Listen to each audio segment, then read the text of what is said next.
Hello, everyone. Got 11 people here already. Dang. Apologies for being late. I know I have that tendency to do that, but I just, yeah, I had to get some things real quick. But we are all good. We are here. This is the Friday live stream, giving you guys the best hits from the early 2000s. And we're going to talk about basically things that you guys want to talk about. Bonjour. Hello, Joshua. Scato Betho. Scato Paido. Good afternoon. Sister Tenacious. Happy April Fool's Day. We'll see what kind of interesting live stream we have this Friday. I don't really prepare for these live streams, I really don't. I just kind of allow the chips to fall where they may and just see what you guys want to talk about. How was your day? My day was okay. Yeah, man. Took care of did a little bit of garden work, a little bit of chicken chores, and just did some reading and a little bit of cooking. Hello, Fast Joe. So the head of the church in Russia believes killing is okay. I don't know. Could you give me a quote? I mean, what's? Give me something tangible. But yeah, I don't really prepare for these things.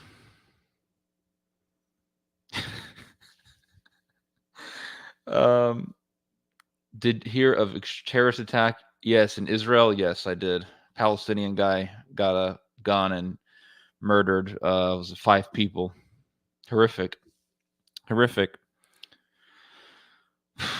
Nothing new known. What's your opinion on human dignity? Human dignity. I don't know. And all these Catholic leaders who want to sit there and protect murderers and child murderers and people who rape children and murder them. I never hear them talking about the actual victims of these murderers. They just want to talk about the murderers.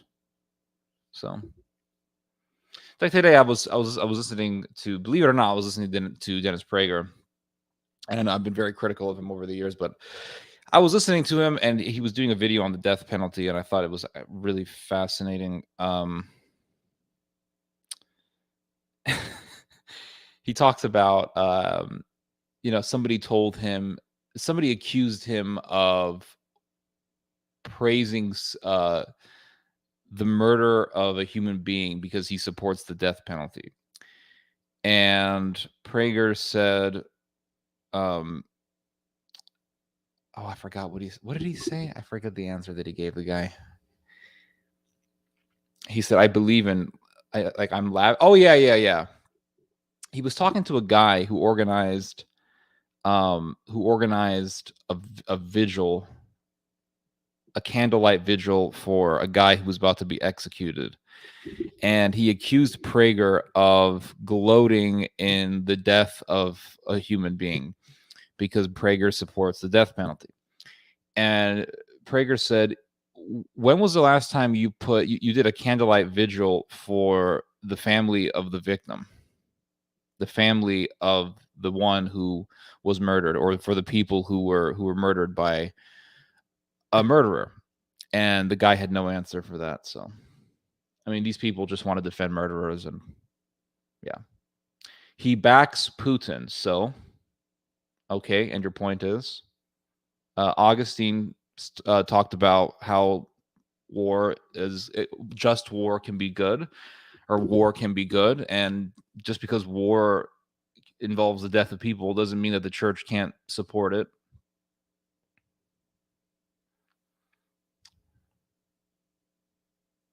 Why do Westerners like more Jews more than Eastern Europeans? I don't know.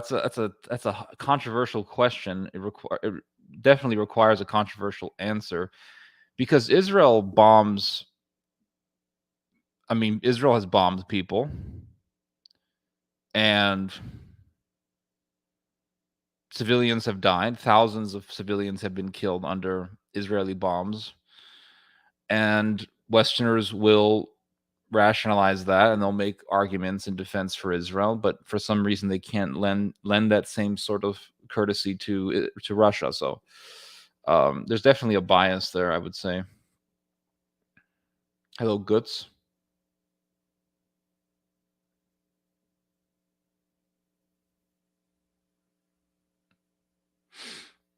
Well, you could call it a whataboutism, but I think the whole point of it was to show that the person was just defending murderers at the end of the day. It's not really a whataboutism because the accusation was that he takes pleasure in the death of a human. That was an extreme accusation. I mean, it wasn't just an extreme accusation. It was an accusation that was just based on nothing. It was it was like a non-argument. And so if you're going to, like, for example, if I say I support the death penalty, and you say, "Oh, you just want to see people die," that is an extremely dishonest thing to say. Because the reason why I support the death penalty is because I don't like seeing innocent people being murdered, and those who murder innocent people should be executed. That's not the same thing as taking pleasure in the death of a human. That's simply a desire for justice.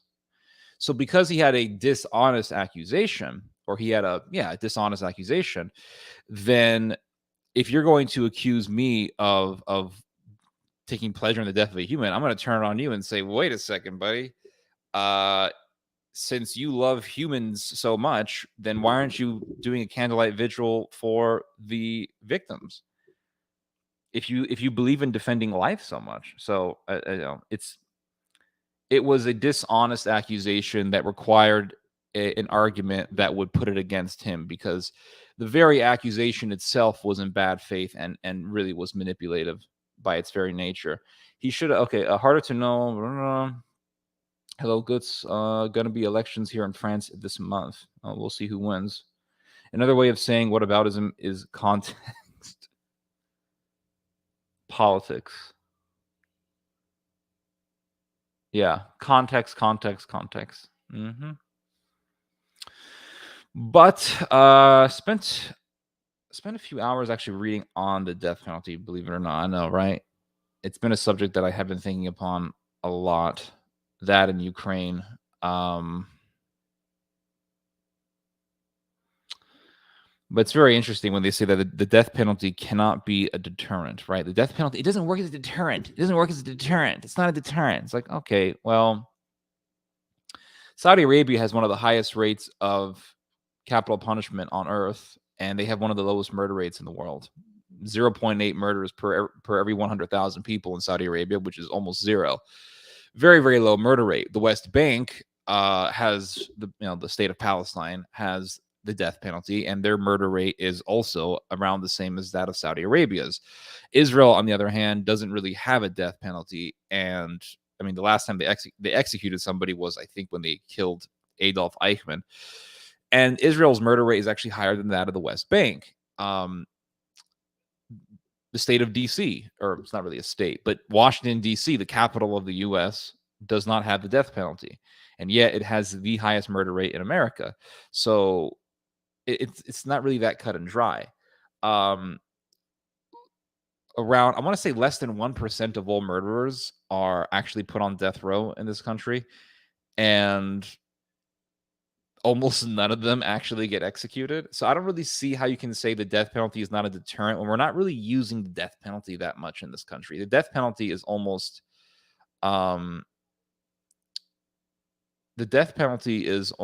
nil in this country. In 2021 we had about 11 executions in the whole country. We have thousands of people still stuck in death row. And if you actually look at those 11 people who were executed last year, they were all executed in one of three states: Alabama, Texas, and I think in Oklahoma. And I mean, if you actually really, really, really want to come down to it, most of our executions are done in a handful of counties, maybe two handfuls of counties, two handfuls of counties in this country. I think it was Bexar County, Harris County, Oklahoma County, and a number of other ones. So really, when it comes to the death penalty in America, you're really looking at a small number of counties that consist of almost all the executions in this country, if not all of them. And if you look at the total number of executions that take place every year in America, it's like, yeah, it's very, very small. So there's not much of a deterrent because it's not being used that much. It's not being used that swiftly either. And there were several studies that were done back in the, I think it was back in the early 2000s, that showed that um, the effect of a deterrent really only is efficient when the punishment is done swiftly. If you look at the 11 people who were executed last year in the US, these guys had been in prison for 30, 40 years before being executed. 20 years, I think, was the least number of years that one of the guys was in prison for. It's a very long time before they even get executed. So it's like, it's not a deterrent, but it's like you can't really use that argument because we're not really using it that much. Saudi Arabia, on the other hand, uses it. I think Vietnam also has a death penalty. Indonesia has a death penalty, and the murder rate of Indonesia is pretty low. So I just don't really see the. I think it's a dishonest argument, disingenuous at best, because people say, "Oh, it doesn't work. It doesn't work. It doesn't work." It's like, well, we barely even use it, you know. And by extension, I would say the same thing about life in prison. Like, we sentence people to life all the time, and we still have murders in this country. 2020, the year 2020, we saw a huge spike in murder. People blame the lockdowns on that. I don't really see how, but we had a huge spike in the murder rate in 2020. Apparently, COVID did not prevent people from going out and committing crimes. We had about, I want to say, over 20,000 murders in this country in the year 2020 alone, which is ridiculous. That's like 1970s level murder rate. So, yeah.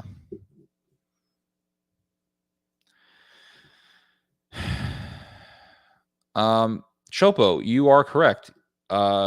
So when it comes to murder and punishment, there's different couple factors, I would say. Um, Europe is a lot less violent than America. Mexico, does Mexico have the death penalty? Because Mexico is one of the most violent countries in the world. Does Mexico have the death penalty? Does it have the death penalty? Oh, damn. So Mexico got rid of its death penalty in 2005. So it's been a while since they actually had the death penalty. But Mexico is one of the most violent countries in the world. I think it's 30 murders per 100,000 people. We can check out, let's see, South Africa. I think South Africa is huge. South Africa abolished its death penalty in 1995, and the South African murder rate is one of the biggest on earth. We can check out Brazil. Let's see here. Brazil.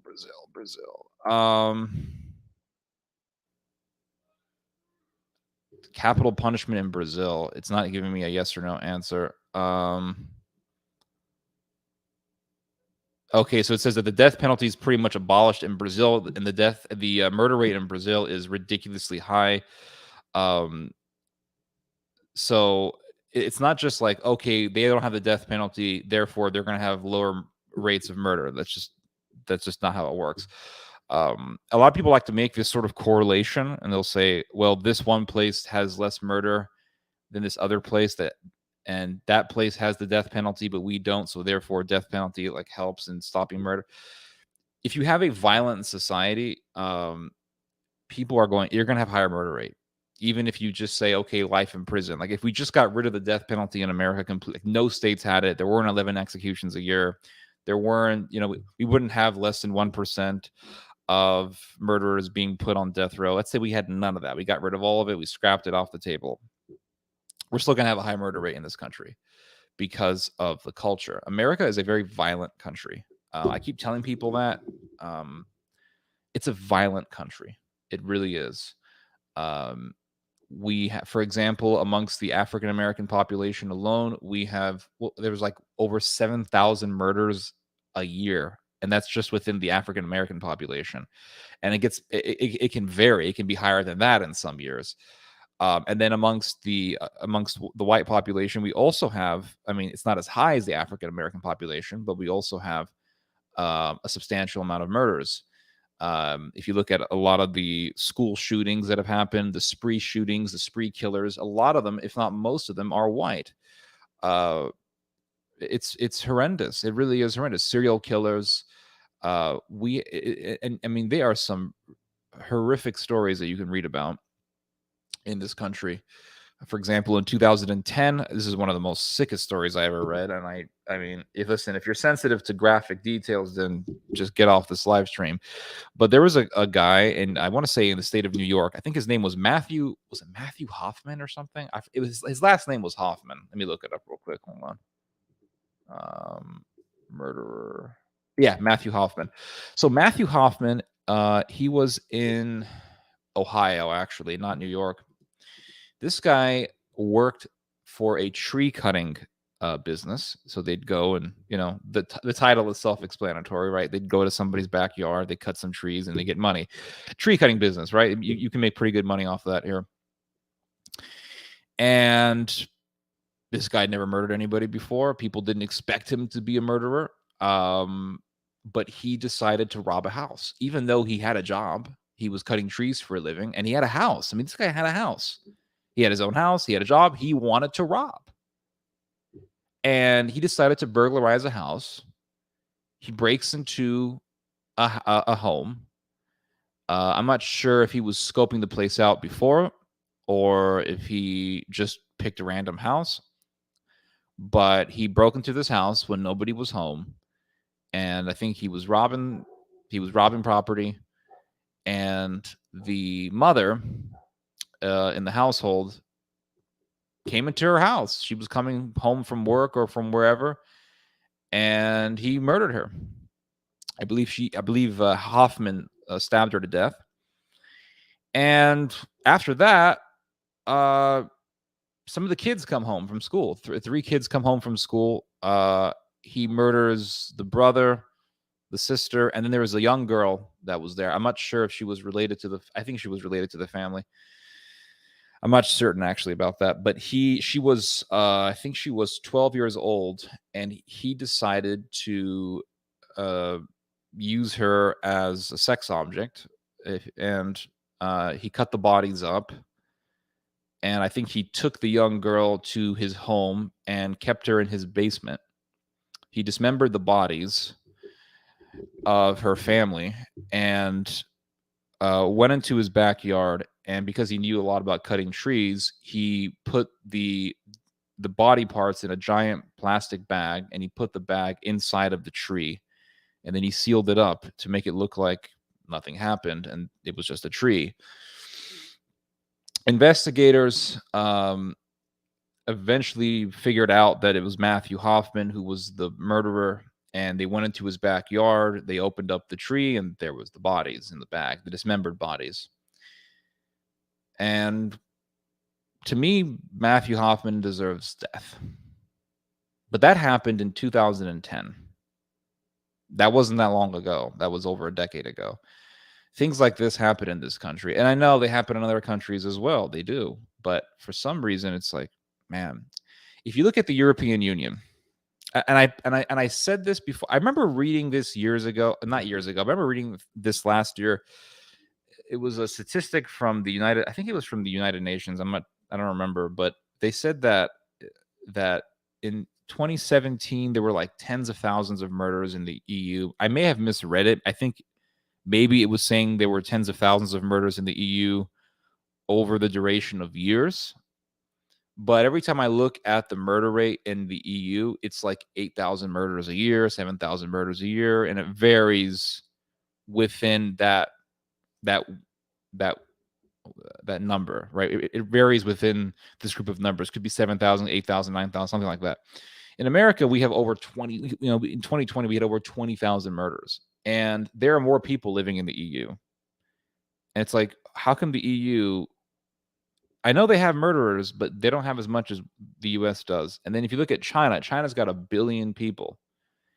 And the murder rate in China, I don't think is as big as that of the U.S. I mean, America has some serious problems, and the thing is that it's a reflection of our society. Like we don't, America has a culture. I don't want to say America doesn't have a culture. I used to think that America didn't have a culture until I went to Italy. Okay, I went to Italy, and you walk into, I mean, everyone's trying to rip you off.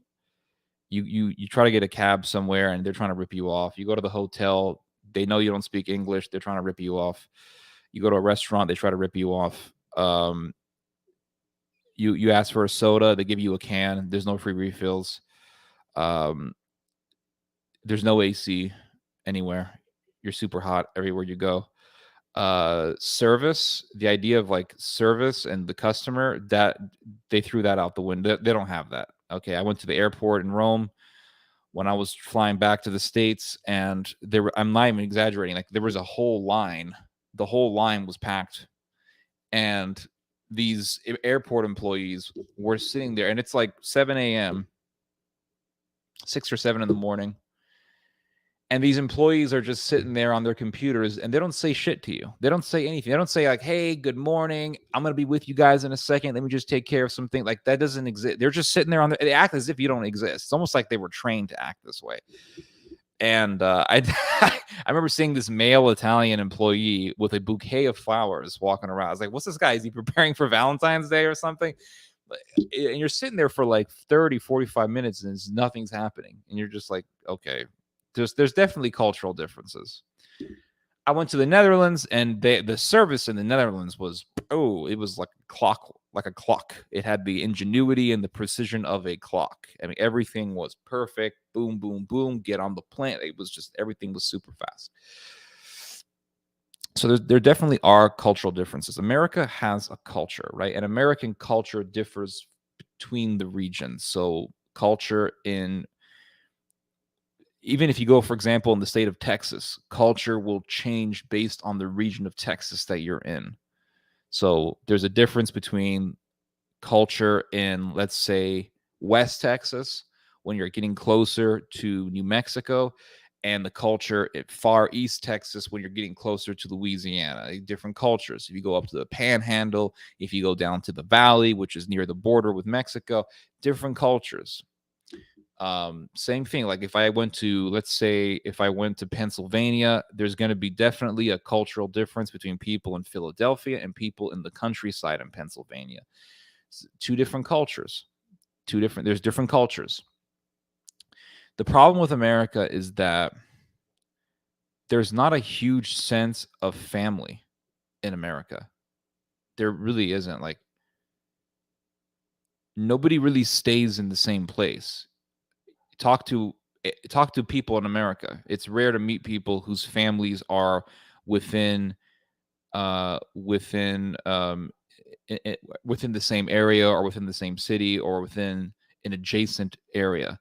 The experience that I've had is Americans, or the impression that I've had over the years, is that when you talk to Americans, it's like, you meet an American man who's in his 50s and he's retired, or he's in his 60s and he's retired, and he's got a son in Chicago and a daughter in San Diego, and there's not a lot of close knitness in America, in the American family structure. So there's not I don't know. It just seems like there's not a whole lot of guidance. And they talk about, like, for example, high murder rate amongst African Americans, and their common thing in the African American community is there's a high rate of fatherlessness. Not a lot of fathers in the house. There's not a lot of guidance. But people say this about the Black community, but you can say the same thing about the white community as well. Amongst American whites, divorce is very high. It's very common for kids to be latchkey kids. It's very common for young people to live with step parents, or they have a stepmom or a stepdad. There's not a whole lot of closeness. And I don't know, maybe that could be the reason why you have this sort of dysfunction in society. Yeah, anyway, I'll read y'all's comments here. I know I'm going to get a whole bunch of backlash about whatever I just said. Hell, God bless Brainstormer. Who would win who would win, Romania or Israel in a war? Who would win that? That's a good question. I would say Israel. I think Israel would win because Israel's got some serious weapons. But I don't know. I'm not too educated about the Romanian military. So Saudi Arabia also has Sharia law, which isn't a good example. If one convert, okay, you see, Saudi Arabia has Sharia law. So what does that mean? I mean, try to like, how does that apply to the low murder rate? The fact is, in Saudi Arabia, they kill rapists. They kill people who have done crimes worthy of death. And so I think the swiftness of the the punishment, the swiftness of the imposing of the punishment definitely makes a difference and acts as a deterrent. That's my point. I'm not trying to defend Sharia law, but you can also make these arguments for, I think, Indonesia. Indonesia, I'm pretty certain, has the death penalty. Yes, is legal. Yep. Indonesia has definitely execution by firing squad.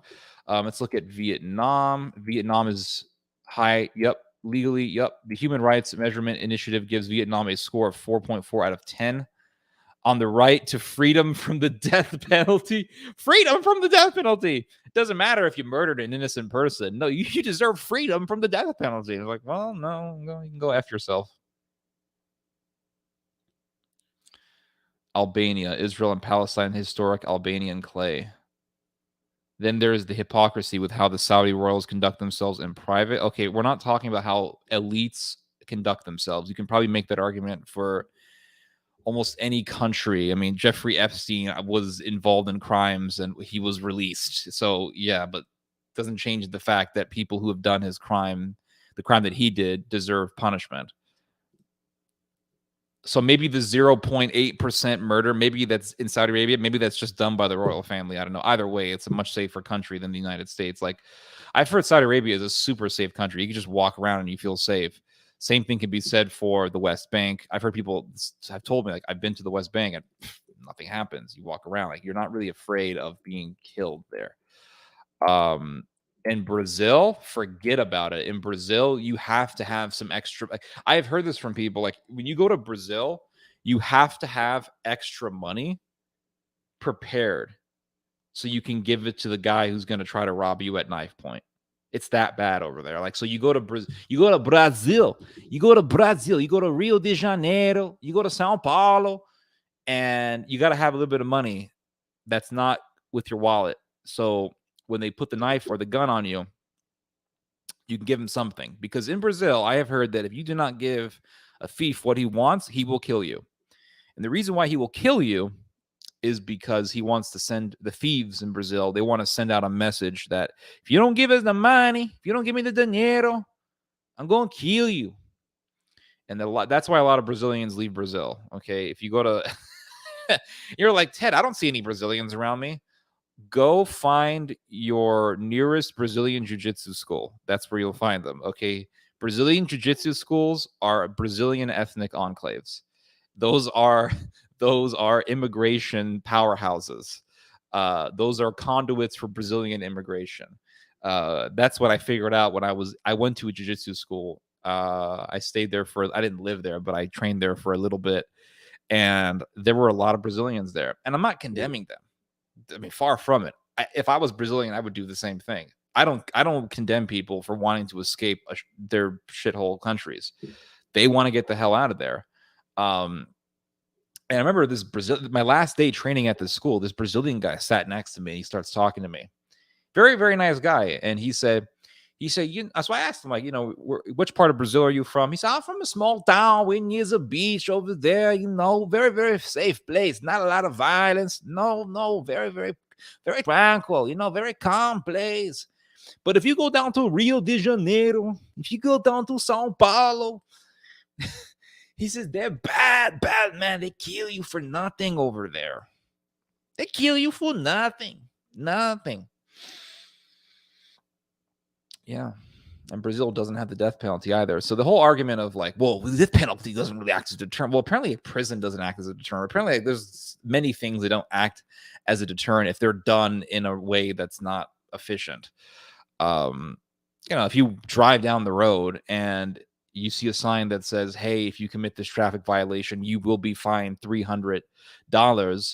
You're like, that's a deterrent. I remember I went to Canada, and there was this in Canada, in Calgary, there's this big winter wonderland. I forgot what it was called. It's basically like a state park.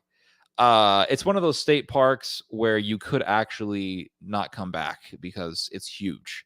And there's trails and there's signs and there's park rangers. So, the chances of you getting lost here are pretty low. But they do have bears, and you have to be careful with that. But beautiful place. Beautiful glacier water, super cold glacier water. I know because I canoed through glacier water when I was there. Beautiful. They have a beautiful shopping center. A lot of tourists there. I saw a good number of Saudi families that were there. But I remember before you entered this park, you had to go through a toll booth, and you had to pay like $30 a person or something like that. I hate when that dog starts barking. And I remember the guy who was running the toll booth, he looked like Smokey the Bear. He had the hat on and everything. And he said, guys, just letting you know, if you don't come back here before, I think it was like 6 o'clock or 7 o'clock, you will be fined $200. And he was dead serious. He said it so matter-of-factly. And you best believe we made sure we got out of there on time, because do you want to pay $200 for not getting out of a state park on time? I don't. So punishment is by its nature is a deterrent, but there are people out there who just don't give a shit. They don't care. They rob, they commit crimes, they commit violations. They don't care. They don't care because their will is evil. That's just the bottom line. Do you use Reddit? Once in a while, if I want to research something, I'll see what some Redditors have said. Reddit, okay, so Reddit is actually new for me. So for many people, it's not. For me, it's somewhat new. Just like Telegram is new for me, because I was always used to going on Google. And this is the thing: has Reddit become like a serious source for research? Because I heard about Reddit years ago. The first time I heard about Reddit was back in, I think, 2014 or 15 was the first time I ever heard about Reddit. And I thought Reddit, honestly, was just like a giant forum. That's what I thought. I was like, it's like a forum that people just go there to jabber. But Reddit has become a place of research, and not just research, but in-depth investigation. I've seen people on Reddit that in an in-depth manner investigate current events. It's pretty amazing. And there's a lot of things like open source research is a big thing now. Open source investigation. So there's certain websites where you can look at satellite imagery of the world and see certain things that are happening on the globe just by doing that. It's almost like, if you're a journalist, you don't even have to go to journalism school. You don't even have to go outside of your house to learn about what's happening. Now, I do believe that when you talk to people who are living in the place where the current event is occurring, you get a much more personal understanding of what is taking place. But if you just want to get some idea of what's happening in the world, or the details of a certain current event, you could just go online and look up stuff and look at open source websites. You can go on, I think NASA has a thing where you can go and look at the world. You can look at almost like a live feed of the globe. There's one website where you can go and see where fires are actually taking place. And these fires, of course, have to be recorded, and that's how the system knows about them. But you could look at Europe and a map of Europe, and they'll show you where all the fires are currently taking place. Not all of them, because there are fires that I guess haven't been recorded yet, but the recorded fires are occurring. So you can see, like, okay, in Germany, there's a fire taking place here, blah, blah, blah. But then you can go to, I remember looking at this map and looking at Ukraine, and the Ukraine was just riddled with fires. Obviously, why? Because they're in the middle of a war. Is okay. Do you use CIA fact book? Yes, sometimes I will. I look up things on the CIA. I also like to look up the CIA database. There's a lot of interesting documents that you can find, but most of these documents are they're as far as their age goes, they don't really go past, I want to say, the 1990s. The Cove Teo, no, don't use that language here. Steve Rogers wants me to do an Indian accent. I'm not entirely sure if I can do an Indian accent. Okay, there you go. You heard it. Thank you for subscribing. Redditors are openly mocked on Telegram channels. I follow all I follow of it. I actually follow some Ukrainian channels on Telegram just to get some information out. The original creator was sued from a university for stealing property, and he committed suicide since the original creator of Reddit killed himself. The site has become a propaganda. Really a propaganda Chinese site? I think there's a whole bunch of stuff there. There's like pro-communism pages. There's conservative pages. There used to be a huge far-right presence in Reddit, but that's when Reddit first began, and now they've had to put controls on it because the far right stuff was getting way out of hand. I heard Reddit is just a social media posting. Yeah, it's like a forum, but it's become a place where people can post up their own investigations of things, and people find very interesting information and they post it up. Also, Reddit is a place where people will post snapshots of people's tweets, people's controversial tweets. So yesterday, somebody sent me a photo of a tweet, and I'm not. I think maybe he got this photo from Reddit, but it's a photo from the official Twitter page of the Ukrainian parliament, the Rada of Ukraine. And on this tweet posted by the Ukrainian parliament, it says that the Russians want to restrict us from saying the name Stepan Bandera and Roman Stupovich, or whatever his name was, and Mr. Peliagura, all these Ukrainian mass murderers. Russia wants to stop us from saying this. And then there was a response to that tweet made by a Polish page. And this Polish Twitter page, is very sympathetic to what Ukraine is going through right now. And this Polish page said, listen, if you want a better relations with Poland, it's best not to complain that Russia is trying to prevent you from praising people who murdered us. And the Ukrainian parliament took down that tweet. Somebody took a snapshot of it. I'm pretty certain posted it up on Reddit. But there was some other websites that still had it. But it's amazing that the Ukrainian parliament complained about how Russia wants to stop us from saying the name of Stepan Bandera, as if that's a bad thing. It's like, well, why are you praising a mass murderer? I was on Reddit from the very beginning. Reddit is a Chinese propaganda site. Okay. Then there's adopted kids. Blood family does matter, but it's not the only family type. Reddit is cringe. I'm pretty certain it is.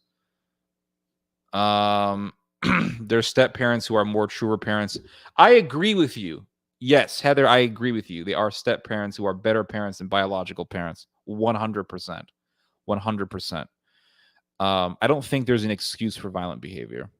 I don't believe there is an excuse for violent behavior. I think violent behavior is something that can be learned from one's upbringing, but I don't think there's an excuse for it. Because if there was, then, well, we should just make up reasons not to punish people.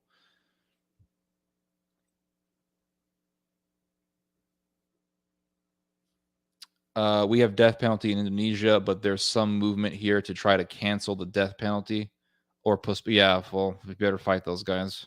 I see Ted is extra rambly today. Yes, I am. Absolutely. I think that's a fair assessment.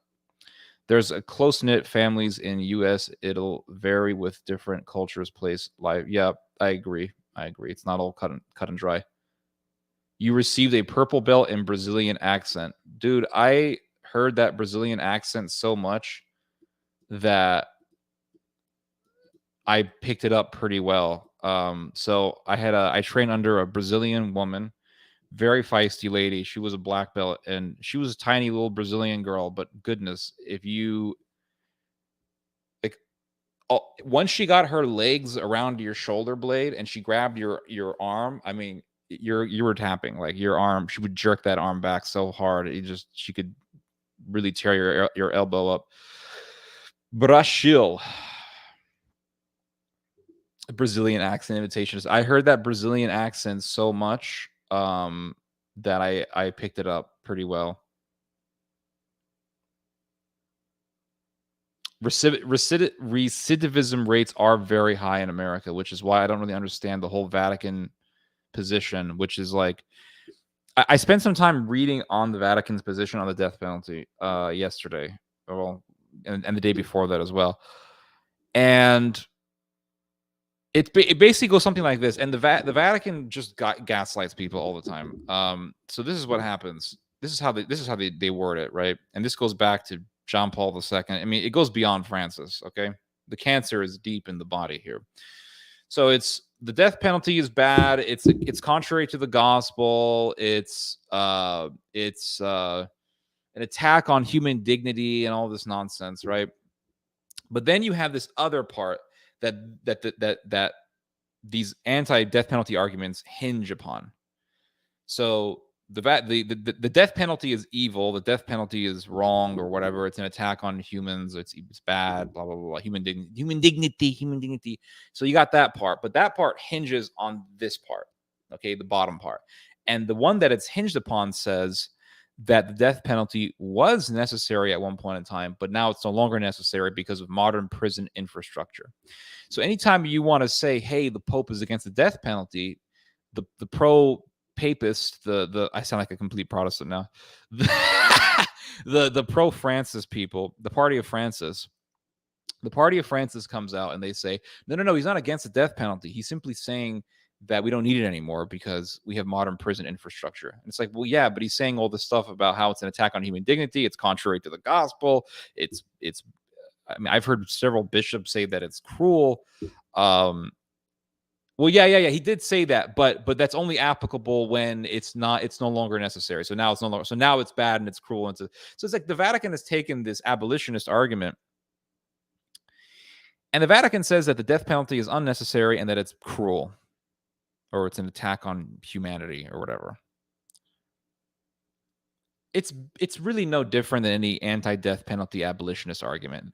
Every abolitionist argues the same thing. It's unnecessary and it's cruel. The Vatican is arguing the same thing. And it smoke screens this fact by saying, well, no, it's keeping with the tradition, but saying that it's unnecessary. Why is it not necessary? Because of the modern day prison infrastructure.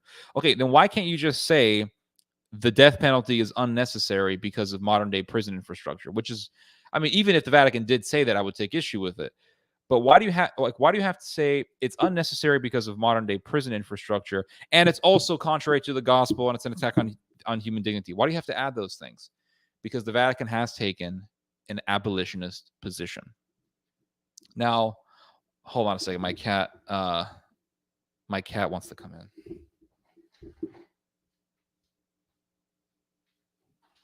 you go, kitty.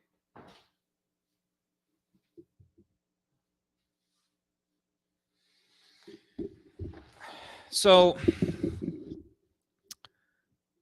yeah. Now, this is why this enrages me so much. Because let's say somebody goes into a house and murders an entire family. They're mass murderers. And it's like, okay, they need to be punished, right? This person needs to be punished for being a mass murderer. And the church comes along and says, no, because of human dignity. To me, this is no different from someone coming out and saying, Israel, you want to execute Adolf Eichmann? You can't do that. That's wrong, Israel. You shouldn't do that. To me, it's no different. So the Vatican, my opinion is F the Vatican. That's my opinion on that. If you want to do that kind of stuff, F the Vatican. I don't care anymore. I don't give a shit. The Vatican, the whole Catholic Church has become a club of Pharisees. It's become a club of do-gooders who want to walk around and talk about the universal brotherhood and all this nonsense. It's become basically the Episcopalian Church. The Vatican has become the Episcopalian Church. The Vatican has become the Episcopalian, and it's become just like that. And it's like, okay, you had this huge pedophile problem, and apparently you guys didn't get rid of that because, I mean, I went to the church and you guys know the story, right? I had the experience I had, and then I saw the cover-ups right there, and then I'm like, well, maybe this is just an American Catholic or problem, or maybe just an Anglo Catholic problem or whatever. And then I went to Italy, and I'm like, oh, I'm going to Italy, going to the motherland of Catholicism. And then you go there and you're just like, wait, what? And you meet this nun who's friends with bishops in the Vatican and all this stuff. Her name was Maria, Mother. What was her name? Mother Maria Gloria. I forget her last name, but Mother Gloria. She's like, oh, one of my best friends is a Kabbalist master. And I'm like, wait, you're a nun, right? You're a Catholic? Are you sure? Are you sure you're a Christian? Are you sure? Okay. Whatever. It's insane. The whole thing is insane to me. Oh God, this is difficult for me to say. I kind of regret that I didn't join the Orthodox Church. Oh God, I can't believe I'm saying this. I really regret. It's just the whole thing is retarded. The whole thing, like you go to the church, what they got a guy with drapes on. The guy has drape. You see this in the Catholic Church all the time. The guy, you see this priest walking. He's got drapes as long as a curtain. He's got like a 30-foot curtain, and then you have altar boys that are carrying the back of the damn thing like it's Batman's, like it's Batman's cape. All of a sudden, like, whoa, like what, is this a wedding or something? Are you drag? Is this the gown, the bride's gown or something like that? I mean, it's just, oh God, and they sit there and they're like, oh yeah. If you go to the Catholic Church, right, and you're really excited about Catholicism, and you say, okay, I want to become Catholic. There's no like, hey, welcome, brother. Like, welcome. That doesn't exist. It's not like, welcome. You want to become Catholic? Beautiful. That doesn't exist over there. It's like, oh, you want to become Catholic? Well, you need to go to these classes for like 3 months every morning at 7 a.m. And then we'll decide when you become Catholic and yada, yada, yada. It's like, wait, can I just learn as I go? No, you have to go through all this stuff. It's like what Jesus said, you make all these demands of people. There was some African guy who St. Philip met, and he didn't understand the Bible completely. Philip had to help him out. And then God says to Philip, baptize this man. Okay. And the Ethiopian says, I want to be baptized. Okay. Stop the buggy, take you to the water. You're baptized. It's crazy. Like the Catholic Church makes people wait and this and that. It's just wrong. It's just, it's become like the synagogue. If you go to a synagogue and you say, I want to convert to Judaism, there's a very high chance that they're going to try to discourage you. Like no, stay away. And the Catholic Church is kind of going down that route when they're discouraging people this way. They're just making it too laborious to become Catholic. I'm going to get shit for this one. I know.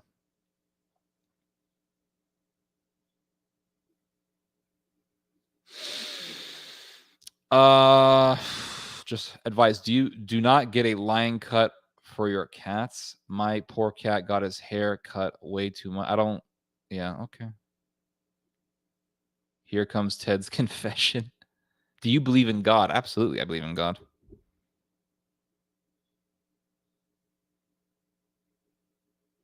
Yeah, I understand. Yeah, I know the Orthodox. I know. Should we leave Christ's church because most of the hierarchy have if you want to leave the church, I mean, that's your own decision. I'm not going to tell people to like leave the church because I don't know. Some people may have had a better situation than I had, but I had a shitty experience in the church. There are good prelates like, okay, Vigano seems okay. I don't really have an issue with them. Cardinal Burke, on the other hand, I don't know about him. Is that all you got, though? Is that really all you have?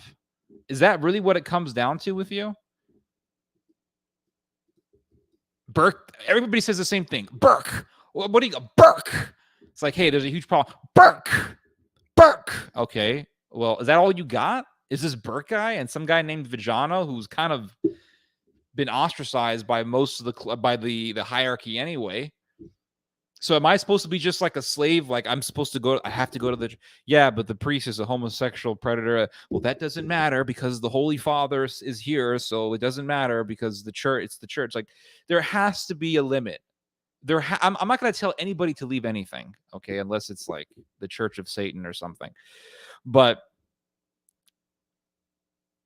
I just don't see how the Catholic Church is a legit.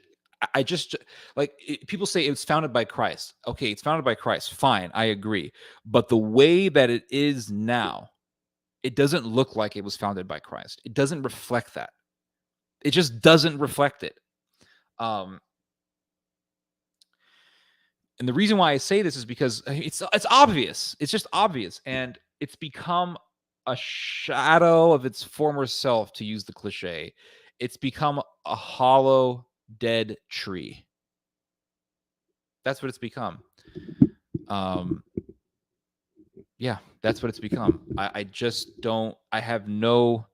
There's no. I have no enthusiasm for it. I just. I used to, because I didn't understand everything. But here's the thing.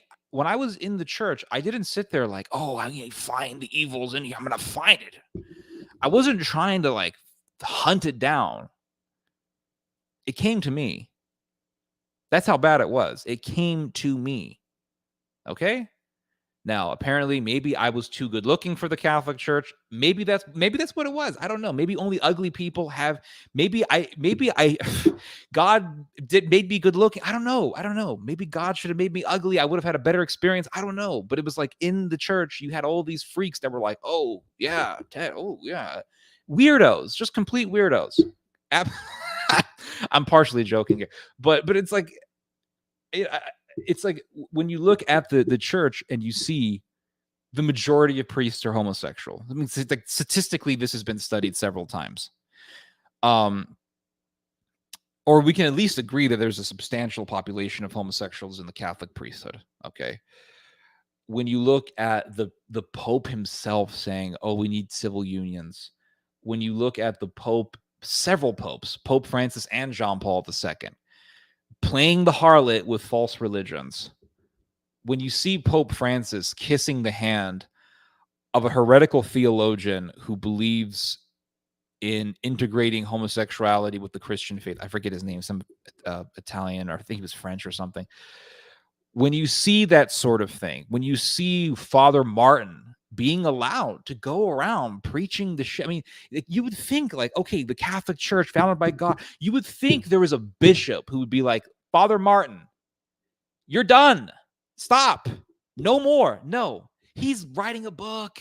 He's doing book tours. He's going from church to church. He's allowed. And then you have this Cardinal Marx guy. His last name is flipping Marx in Germany. And he's got the gay flag draped on the altar. Homosexual erotic dancing in Canada. I think there was a similar thing that happened back in Deutschland, in Germany.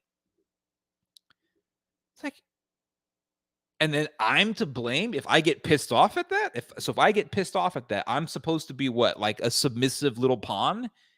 Forget that. Forget it. I don't want to. I don't want to deal with that. That's nonsense to me. I know I'm going to get shit right now from people. The Sanhedrin was a mixture of those who denied in angels and the resurrection, and while there were those who believed in the resurrection. Well, yeah, but there was like there was the you see, there was the Pharisees who were Orthodox, but then there was the what do they call them? Dang it. Sadducees. The Sadducees were borderline atheists. They were basically like deists. Like, yeah, there's a God. Yeah, he created us, but there's no angels, and then there's no heaven, and it was borderline atheism. And there was that definitely existed in those days.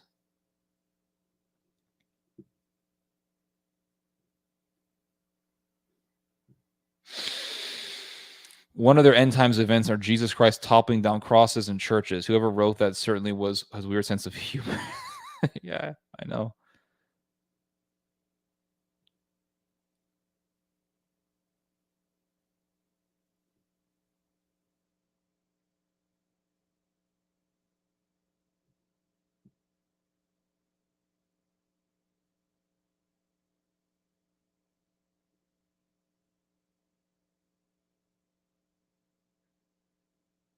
horse orgies in the Vatican. You see, it's not just about this. I'm not talking about the personal sins or whatever of the Pope. I'm talking about the doctrine. I'm talking about, oh, wait, do you know how to define doctrine? I'm talking about what's coming out of the guy's mouth. What's being written by this guy. It's not just like, you can tell me about some Pope who had whatever or something like that. He did something bad. Okay. But the popes in the past affirmed the death penalty. They didn't attack it. The popes in the past went against Sodom.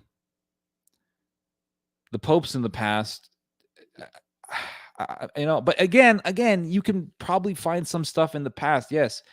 For example, was it like in the 1700s, you can find artwork from Latin America of people eating a guinea pig in honor of Pachamama. And they have like Jesus in the artwork. They had Jesus with the disciples, and they're eating a guinea pig in honor of Pachamama. That's from the 1700s. So it's like, well, why didn't the bishop stomp that nonsense? The church has to go through the passion of Christ. How the hell is what's going on in the church the passion? How is that the passion? Passion is the suffering of Christ. How is this the suffering? The church is not going through suffering right now. When I see priests that are obese and they have literally jello for shoulders, I don't really see suffering. I'm seeing a lavish lifestyle, and I'm seeing a gluttony. That's what I'm saying. I'm not seeing priests who are suffering. I don't see anybody suffering. I just see a bunch of fat priests who are like, "Hello, everybody. Let's read our Bibles." What gun control question? I didn't look at all the questions. You didn't answer my question. Okay, I'm supposed to read every single question here, I guess. What's your question? Should we get rid of guns? What? There's like a million comments here. I can't. I'm trying to spot your question here.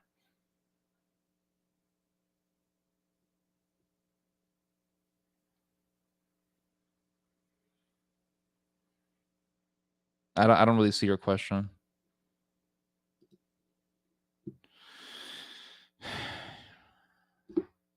We see it. We see the jello shoulders, and they're just like, "Oh, day, the word of God," or something like that. And then they have these horrible songs.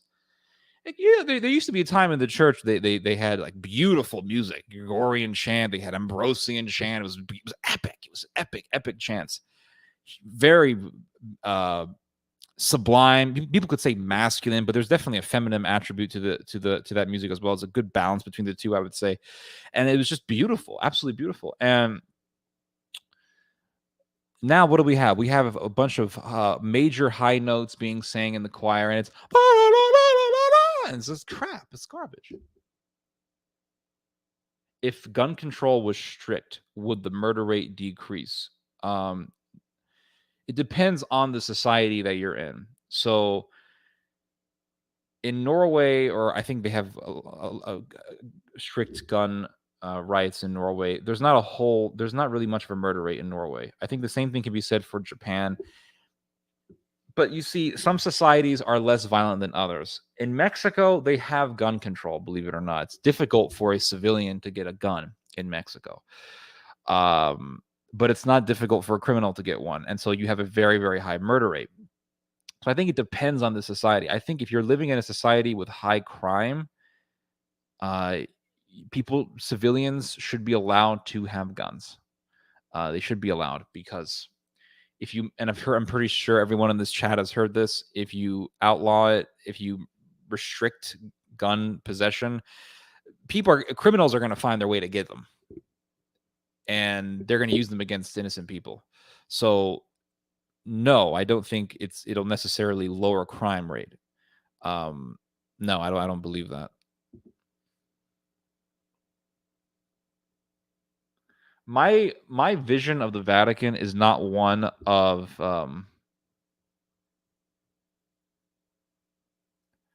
my vision of the Vatican is not one of revival. Everyone's talking about, oh, there's going to be a revival. I don't really see that happening. Maybe after the great destruction happens. See, the vision I have for the Vatican is destruction. I see rubble, fire, and death. That's my vision of the Catholic Church in the future. I wouldn't doubt that the Vatican in the future will be sacked by an invading army. Could be the Turks, could be the Germans, could be both. Could be the Scandinavians. I don't know, but I think eventually it's going to get invaded and it's going to be sacked. That's my belief. God established his church, just as God established the temple in Israel. And to see the type of evil that has been going on in and by the Catholic Church, do not deceive yourself that God is just going to ignore this. That's like Sodom and Gomorrah saying, oh, don't worry, we're fine. Or ancient Israel, oh, we're fine. Oh, we just killed the Messiah. Nothing's going to happen to us. Something did happen. I want to say it was over 70 years. Over 70 years passed before the Romans vanquished the Jews and destroyed their temple. I want to say it was around over 70 years. So it was basically like a similar duration of time that has taken place between World War II and now. So similar duration of time transpired between the resurrection of Christ and the destruction of the temple. So it took decades before it happened. So they thought, oh, we're fine. In fact, there was Josephus tells us that there was a vision that took place not too long before the destruction, not too long before the war broke out between the Romans and the Hebrews, the Israelites. There was a vision. I believe somebody saw a pillar of light hovering above the altar in the temple. And I think there was a rabbi who saw this and he said something really bad's about to happen. But there were a lot of people who believed that the light or that this vision represented something good was going to happen, represented a good omen. And there was a prophet that appeared in Israel. And I talked about this in my in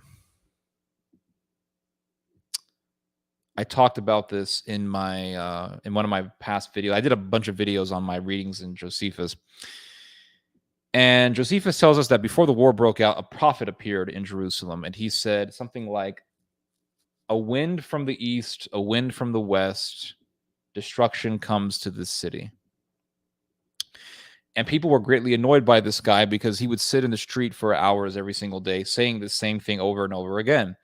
Eventually, they tried this man and they told him to stop, but he didn't stop. And then I think he was killed somehow, if I'm not mistaken. But I think that was the last prophet that God sent to Israel. I think that was the last prophet. But people didn't believe that God was against them. They thought that they were completely oblivious to the wrath of God.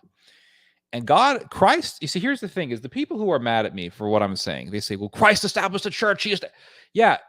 He established the church. That should worry you. Because since Christ established the Catholic Church and the Catholic Church is doing the bullshit that it's doing right now, that means that there is going to be some serious wrath that's going to erupt against this church that you are a part of. That's what that means. I mean, God didn't establish the Buddhist temple, okay? He didn't create the Church of Scientology. Now, those institutions, those are false religions. But God does not have as much wrath for those institutions as he does against the institution that he created. It's like saying, there's this, Bill's wife down the road. She's whoring around with everybody. You'll be like, oh, man, that's messed up. Poor Bill. But then you find out that it's your wife who's screwing around. Now you're really upset. You see, it's the same thing. The church is God's wife. That's why they call it the bride of Christ, right? The church is God's wife. And the church is playing the harlot. Now, God can look at the other religions, Buddhism, Scientology. Okay, those are bad. But he sees his wife whoring around. Oh, now it's a different story. Do you see what I'm saying? So people want to argue with me and say, oh, the church was founded by Christ. It was founded by Christ. It was founded by Christ. Okay, it was founded by Christ. That should scare you. Because the fact that I am saying these things should tell you something. Because in all honesty, I was the biggest fanatic at one point in time. And everyone who's followed me over the years knows this. If you followed me since 2014, 2015, 2013, you will know that I was at one point in time the biggest fanatic for the Catholic Church. Okay. I was a huge fanatic. Okay. And now I'm not. What does that tell you? Why would a guy like me all of a sudden have the position that I have right now, unless the church wasn't in some shit? So don't tell me that, oh, yeah, you're just wrong, Ted. Right. No, well, no, I've experienced things. I've seen things. I've read things. I've heard there's a reason why. And God gave you a brain. Use it. Use your brain. So since God established his church, that means wrath is coming because his wife is whoring around. Wrath is coming. The wrath of a jealous husband is coming.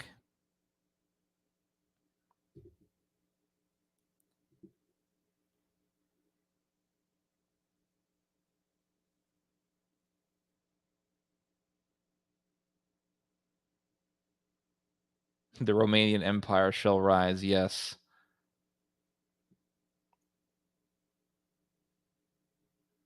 Life is the same here in South Africa. Robbers and gangsters will severely injure, stab, and murder people for as little as 2 rand. Divide that by $15 and it will leave you with 13 cents.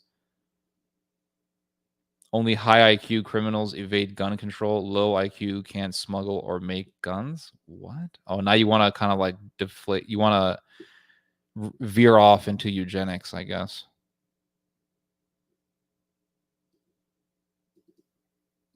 Okay. I guess low IQ people will just stab people.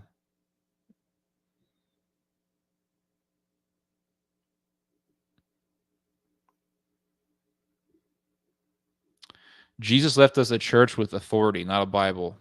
That's why you have thousands of sects with their own. Yeah, okay, fine. But the church is not really following the Bible when it sympathizes with Sodom, when it cozies up to Sodom, when it attacks the death penalty. It's not really like just because you have the Bible and the church doesn't mean that the church can just veer off from the Bible. There has to be principles. Like even, I mean, I was listening to this guy, I forget his name, Lofton. He has a YouTube channel that's Catholic apologetics.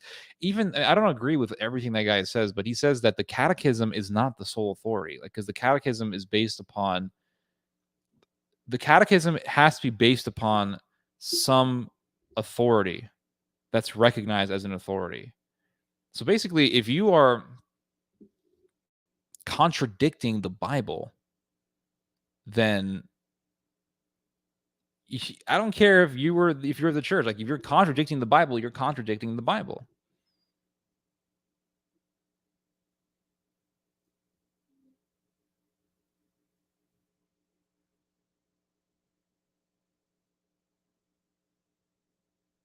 Benedict the 16th wasn't anti-pagan. I agree.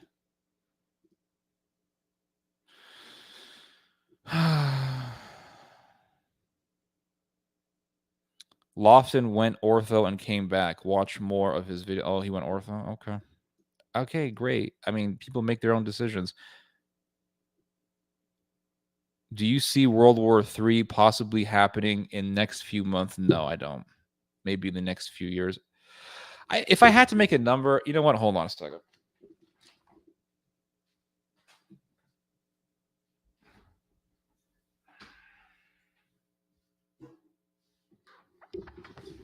So today we got the good old cheap beer of Texas, Lone Star. Cheap beer, one of the cheapest beers you can ever buy. It's actually not bad. It's not as bad as people make it out to be. It does have a pretty good flavor if you put it in the freezer. You got to make it super cold though. But it's not bad, actually.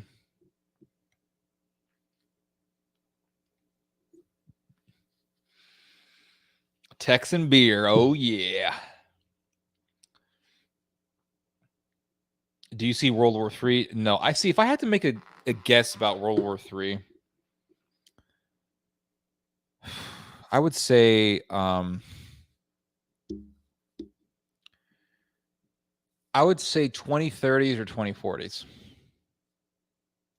If I had to guess, right? If you put a gun on my head and say, Ted, guess when you think World War III is, I would say 2040s. If I had to make a guess, sometime within the decade of the 40s, I think World War III is going to erupt. I could be wrong. It could be earlier than that. It could be the 30s. I would say either within the decade of the 30s or the decade of the 40s. World War III is going to erupt. I wouldn't be surprised if the war breaks out somewhere in the Eastern Europe, and I think you're really already seeing the beginning of it in Ukraine. Conflict in Ukraine. Russia invades Ukraine in 2022.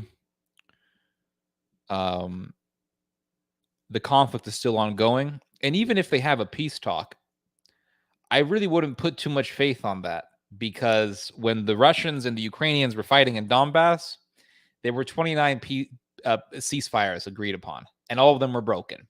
All of them. The last one was in 2020. They were all broken. It's like the Lebanese civil war. The Palestinians and the Lebanese would make ceasefire agreements. They were all broken. I don't think any of them were ever honored. So I think the war is just going to escalate, and Russia is going to take the Donbass eventually. And then what are you going to have? You could have insurgencies within Donbass, Ukrainian insurgencies. You're going to have problems, border issues. I mean, all sorts of things are going to happen.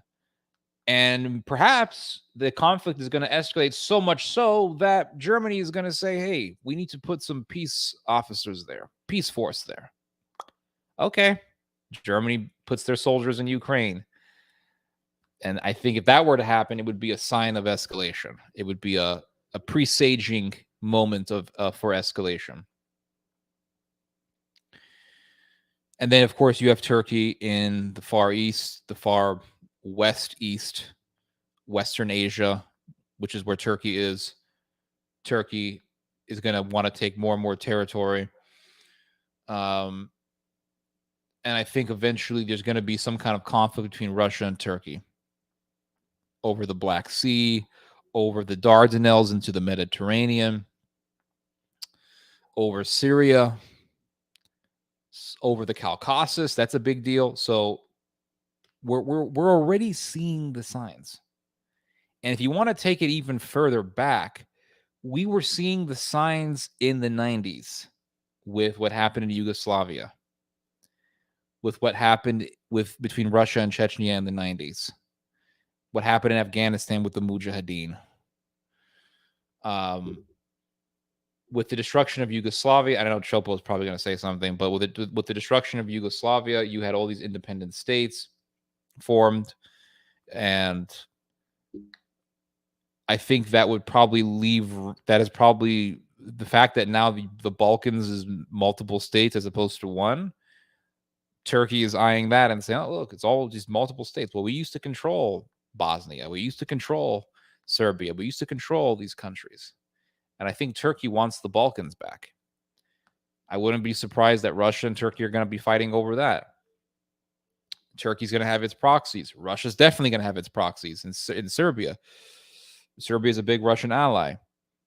Russia will have its proxy in Greece because Greece is an enemy of Turkey.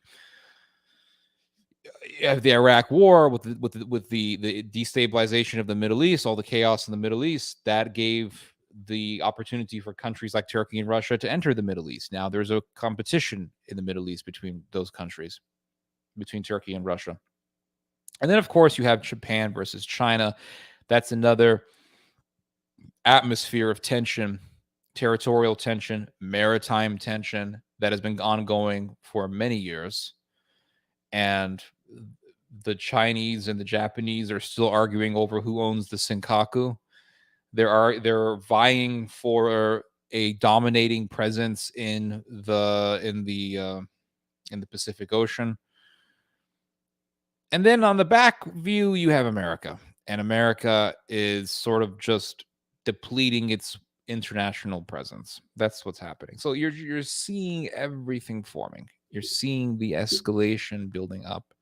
You're seeing that atmosphere for global conflict cultivating itself.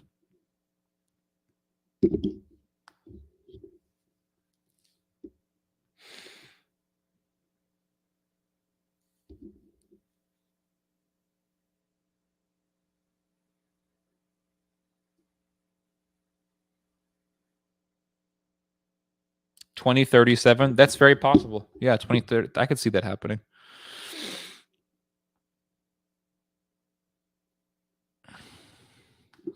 Oh, Milwaukee. I've seen that stuff at the store. It's like some cheap stuff, right? If I had to describe the flavor of Lone Star, I would say it's a mix between a German lager and a Mexican beer. Because Mexican, like German lager, very heavy, sweet, has a nice flavor to it. Mexican beer, very light, has a decent flavor to it, but it's very, very light, like a Corona or a Modelo. Not really a Modelo. Modelo's a lot better than Corona, but like a Corona or a Sol or a Pacifico. Pacifico is a very light Mexican beer. So because Texas is inhabited so much by ethnic Germans who settled here in the 1800s, and the fact that there's so many Mexicans who live in Mexico and Texas borders with Mexico, I think that these influences all came together. The best Texas beer is Shiner. That's the best Texas beer. Shiner has a very interesting history, and I actually want to tell you guys this history. It's super fascinating. So, just to make it brief, Shiner is a great beer. If you live in America, you should try it. I'm not sure if Shiner is sold in other countries because it's not a internationally known beer. Like Perotti. I mean, Perotti is an Italian beer that you can find in an American grocery store, which is amazing. Or Czech beer. You can find Czech beer here in the US pretty easily. But Shiner was founded by a German guy, but it was founded as a consequence of Czech and German immigrants settling in Texas. So all these Czech people were coming to Texas back in the 1800s. And years ago, I met this girl in Texas, and her last name sounded so Slavic, you'd think that she was from Poland. Her last name was like Zhelonka or something. And I said, what kind of last name is that? And she's, oh, it's Czech. And I said, oh, fascinating. So all these Czech people were coming here back in the 1800s, early 1900s. And Czech people love their beer. They love beer. I recently found this out. They have the biggest rate of consumption of beer on this earth. They drink beer all the time. All the time. And I've tried Czech beer before. It's not bad. They say it's similar to Polish beer. I've never tried Polish beer, but I would love to one day. And the Czechs in Texas, they missed the beer of their home country. They said, oh, we'd love to get some beer. So they tried to make their own beer, and it didn't. It wasn't coming out good.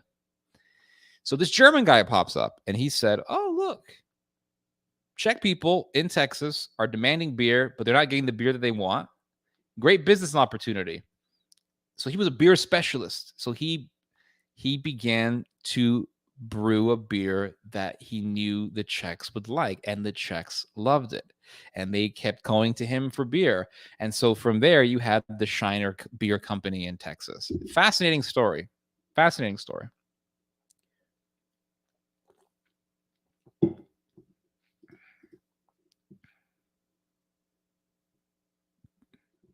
I don't like wine is okay. I don't like the vinegar taste to it.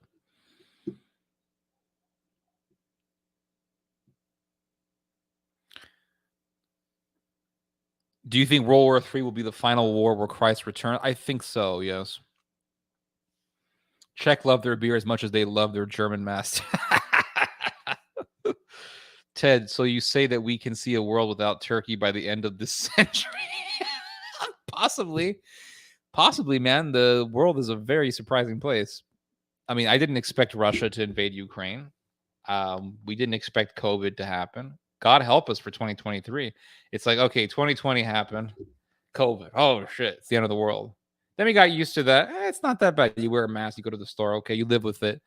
Now almost nobody wears masks anymore because, at least in my area, because now the COVID cases have dropped down to something like 57 cases in one day or something, and there's over 2 million people living in my county, so nobody cares anymore.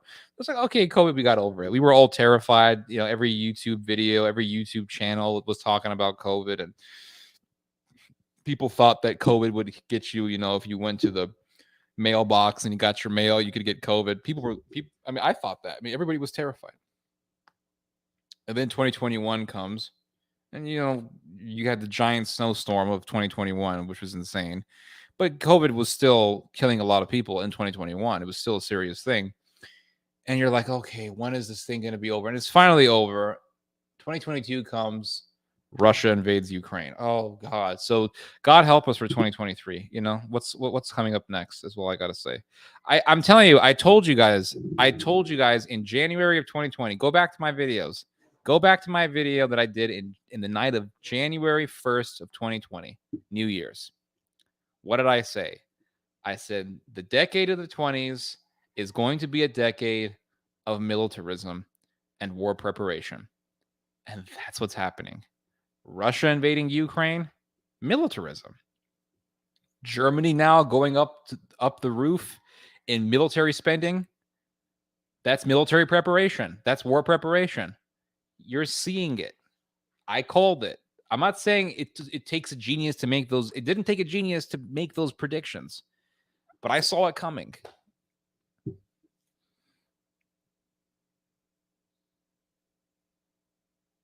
If Russia and Japan go over to a hot war over these islands, that will not be good. Yeah, I agree.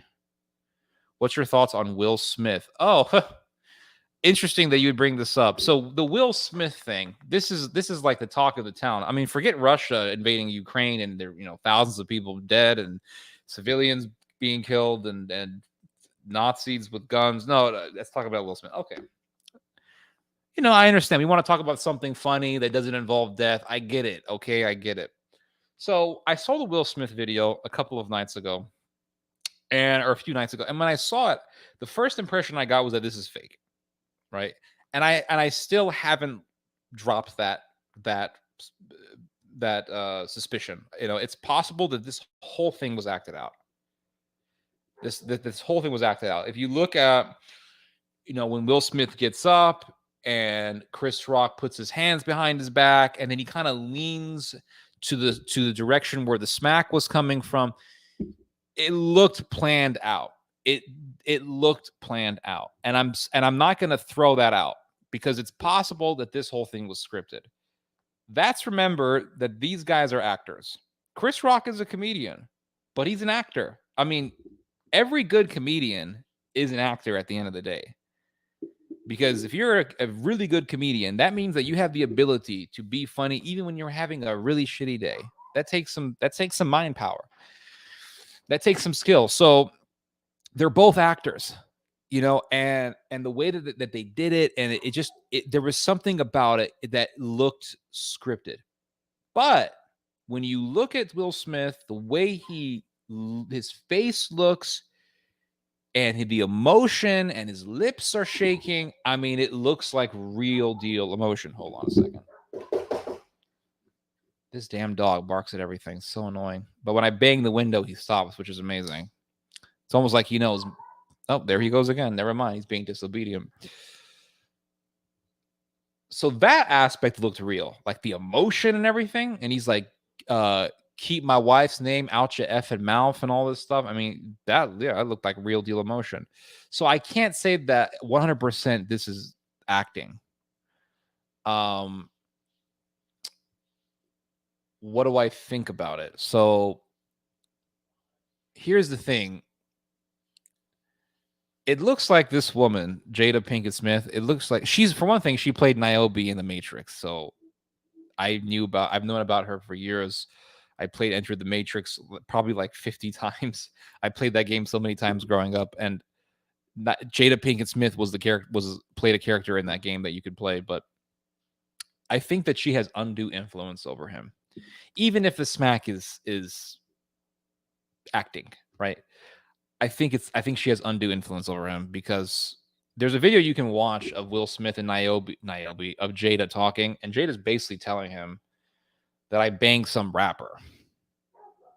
And Will Smith is like, well, say what it was, you know, it wasn't you had an affair. And Jada says, I was in an entanglement. And then he says, nah, you were in an affair. And he goes, and then she says, it was an entanglement. So a lot of weird manipulative behavior that could be seen there. But let's say that it was real. Let's say that this actually happened, that he really did get up there and smack her.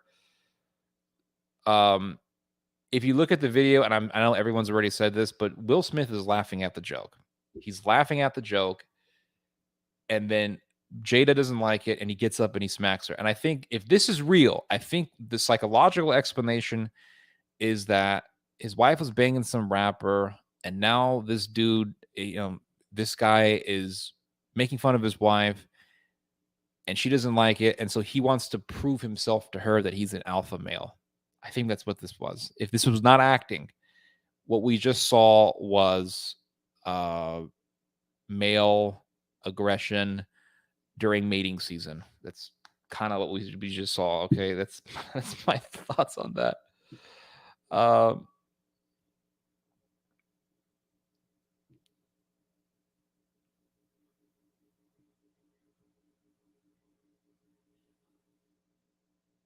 Paper beats rock. Yeah, Jada is a narcissist. Yes, I can totally see that. This is why Ted is still single. I choose to be single. I don't really care if I get married. Either way, I used to care whether or not I would get married.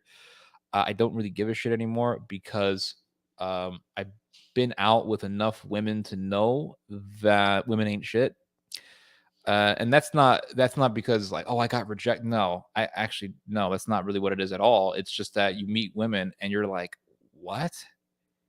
You do what for a living? Like, okay, I'm out. Yeah, so I don't really care. The face smack looked fake. It did look kind of fake. 100% agreed with you, Theo. It was fake. It did look, the beginning looked fake, yes. The way that he put his hands behind his back, the way that he got up there, it just looked kind of, I see, if we're going to argue that it's fake, I would say that the reason why, if we say that it's faked, right? If we can agree that it's fake, I would say if it is fake, the reason why they faked it is because they want to make the Oscars relevant. That's a possibility. Or it's possible that Chris Rock and Will Smith literally just did this on their own to make their lives more relevant. But yet again, if that's true, I mean, how does that make Will Smith look good? That's the thing that kind of gets me. How does it make Will Smith? Because every video that I've seen on this subject, every video, like every YouTube video that has this smack, read the comments. Like every single comment hates Will Smith. Jocko Willing did a video on this. He also didn't like what Will Smith did. Joe Rogan made fun of Will Smith. Like this doesn't. I don't know if this really helps Will Smith. It helps Chris Rock. There's no doubt about it. But it doesn't help Will Smith. So that's one of the reasons why I question if it's fake or not. Like, how would this benefit Will? I don't know.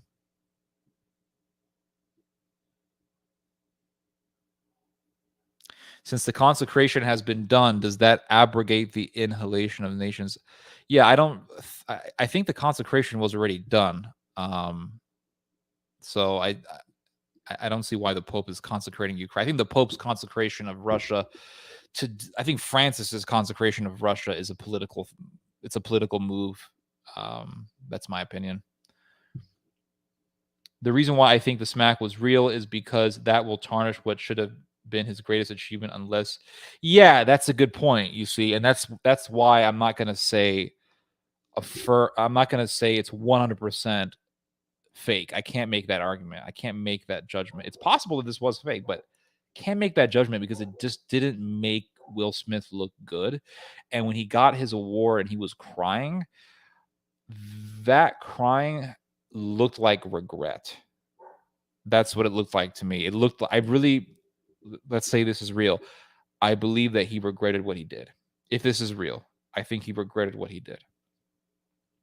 When you get when you get so mad at somebody that you hit them, usually you regret it. You regret it. You're like, I shouldn't have done that. That wasn't good.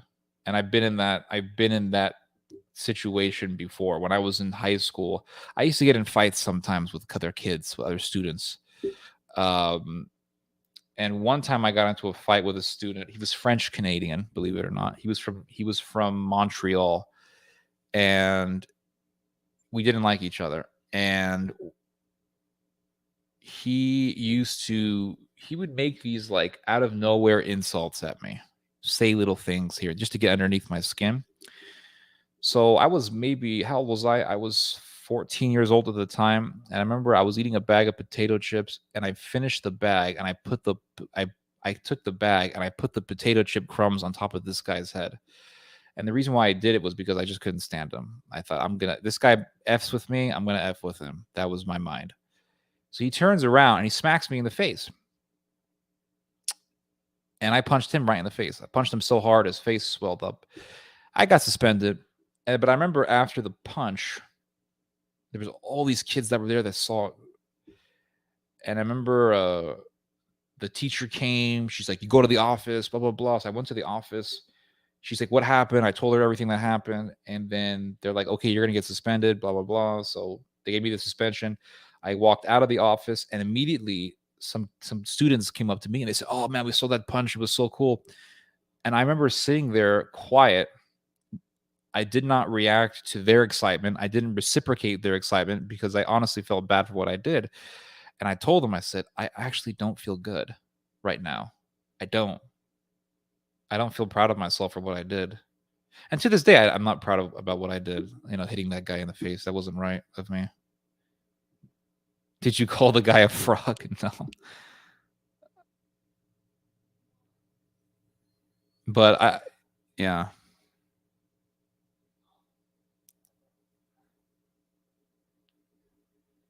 I know. I said something about women, and listen. Okay, I'm not saying they.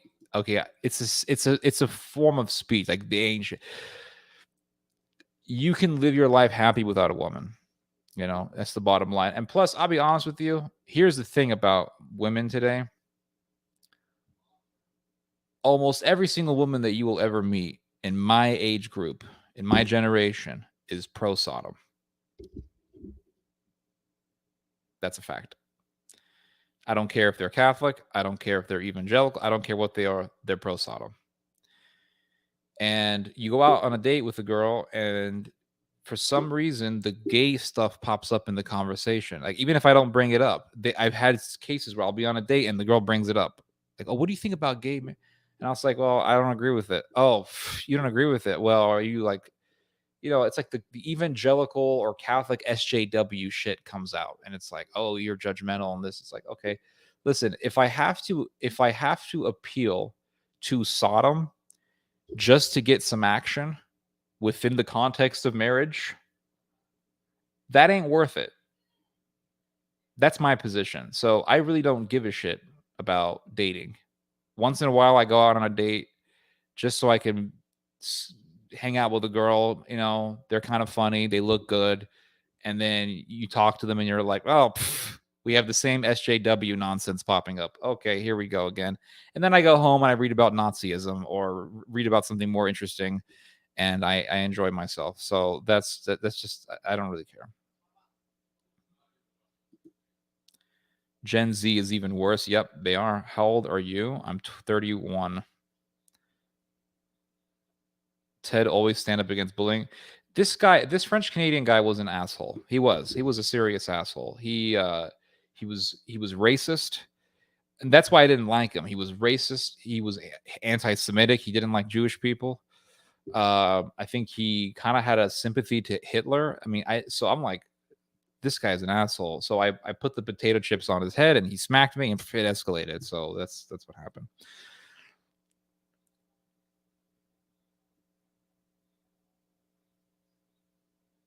Did you? I hope that Will can realize that there is something wrong with his wife. I think he knows that. I don't know why he doesn't get a divorce, but that's what I'm saying. I think she has undue influence over him. Because if I was married and she's like, "Yeah, I was banging some rapper," I would get a divorce. I would issue a divorce. I'd go to a divorce court for men.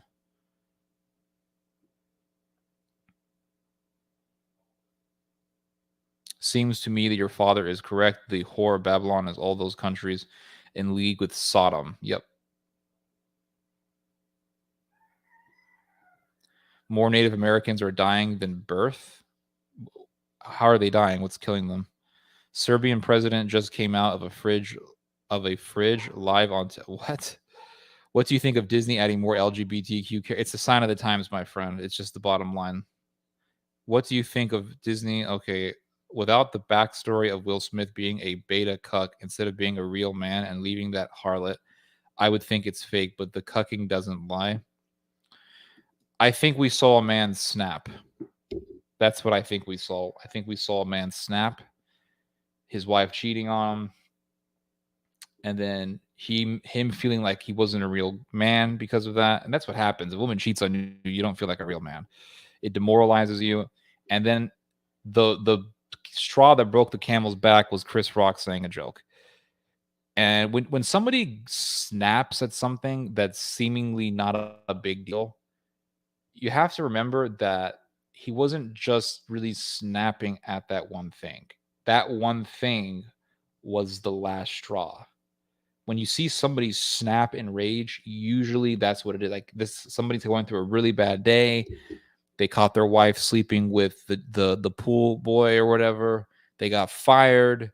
It's like they went through all this stuff in one day, and then they go somewhere, and somebody gives them an ounce of disrespect, and bam, that's what happens. So I think we just saw a man snap. I again, if this is real, I admire that Chris Rock did not press charges, and I don't know. I hope that they can better their. I hope that they form a friendship, and Chris Rock's like, "Yo, man, that bitch ain't shit, man. Why you tripping?" Something like that. The Smiths have an open marriage by some. Yeah, that's what I don't know about open marriage. I think there was just infidelity that was taking place.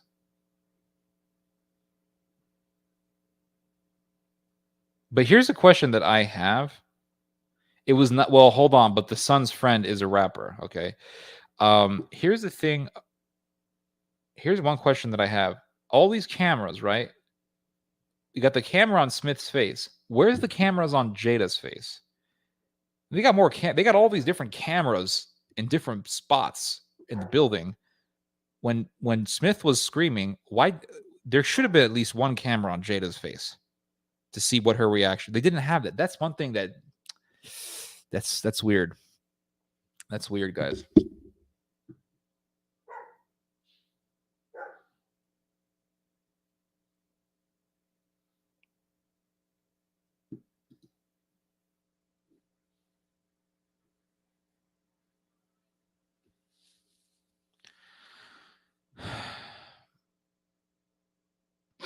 My little half sister's Gen Z. Her generation may be like the next greatest generation if it bring back of values. More high schoolers are choosing to wait now. I've heard that Gen Z could be the most right wing generation that America has ever had. And that's possible, actually. I've heard the same thing about the next generation that's coming after Zoomers. They're called Alphas. Generation Alpha may be a substantially right wing generation in the future.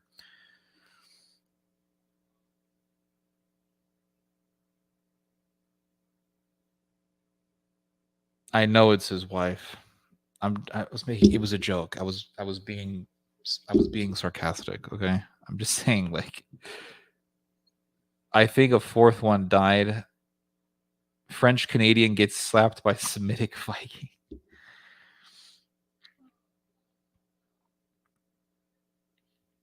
You bullied a secret Nazi? Dude, I was fighting the alt-right years before the alt-right was even a thing. I'm actually not surprised that the alt-right even popped up because I saw signs of it in school. So when I was in high school, there was the French Canadian dude that I knew who hated Jews. And then there was, I remember meeting a student. I knew there was this one student I knew who told me he was pro-choice. He supported abortion. And he said, the only reason why I support, he wasn't like, the typical liberal who's pro-choice. They always say the same thing, like women's right to choose. What if she's not ready? I would much rather have an abortion than let a child be born in a dysfunctional family. Like, you have all these arguments, right, that try to rationalize murder. But this guy had the most Darwinistic and darkest justification for abortion. He said, the only reason why I support abortion is because each abortion means one less asshole on earth. That's what this guy told me. He said, you have all these assholes being born. He was a very bitter guy, I remember. Very bitter, very just crazy guy. And he got into Odin worship. He started worshiping Odin and all this stuff and neo-paganism. And him and I talked quite a few times because we were in the same bus. We took the same bus together. And he told me that I believe in abortion because we need less people in the world. There's too many assholes on this earth. And I'm like, dude, why don't you just go like do it yourself on your own brain, if you know what I mean? So, yeah. And then I remember meeting this one student who told me he was an atheist, and he said, yeah, I believe in evolution. And I said, well, how do you reconcile your liberal beliefs with Darwin's belief in survival of the fittest? And he said, dude, that's how life works. If you're retarded, you're going to effing die. That's his exact words to me. So I saw that stuff in my generation. Again, it wasn't the majority of people that I met, but it was definitely there.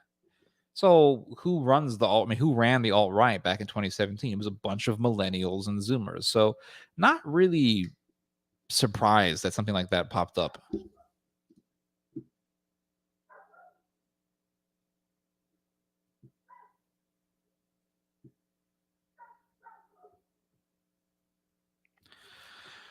Joshua George, you don't have to say thing 4 times. I read your thing. Yes, you believe that it's not going to be World War III. I understand. From what I noticed, they were middle-aged and were told by their doctor to get a shot.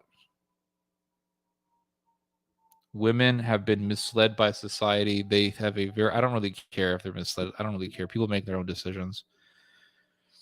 Darwin actually wasn't a racist. All writers don't understand evolution. Okay, so now I'm going to give you quotes from Darwin that are clearly racist, and then you're going to say, no, that was just a product of his generation. Am I wrong about that? Because I'm pretty certain that Darwin, he described Africans as, what was it? Anamorphous apes or something like that. I've been quiet on the vaccine. I think it's a very boring topic.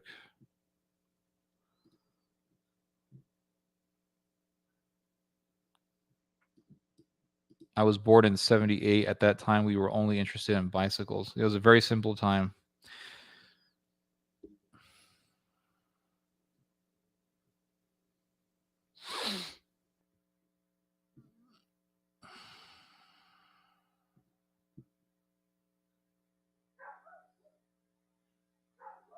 Oh, yeah. Darwin condemning slavery. I heard about this. He condemns slavery, sure, but he also talked about how there were like certain races that would be destroyed, and there were certain peoples that he decried.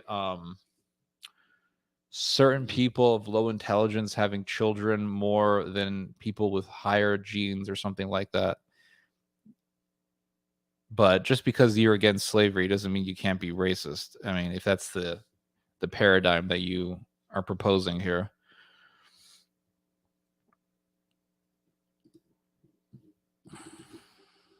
Like, well, he was against slavery. Well, okay, fine, to his credit, but he also had these beliefs, and he also proposed a scientific theory that would be used for decades onwards to justify genocide and human experimentation.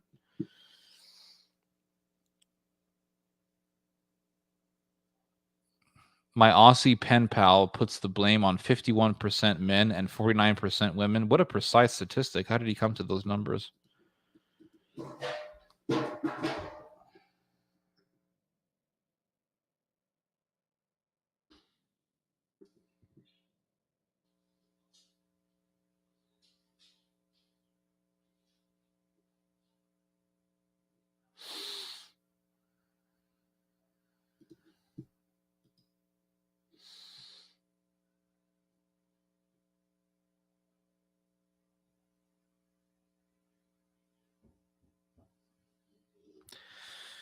Anarchy in Greek means no masters and no rulers. Okay, we know that anarchy means no government, right?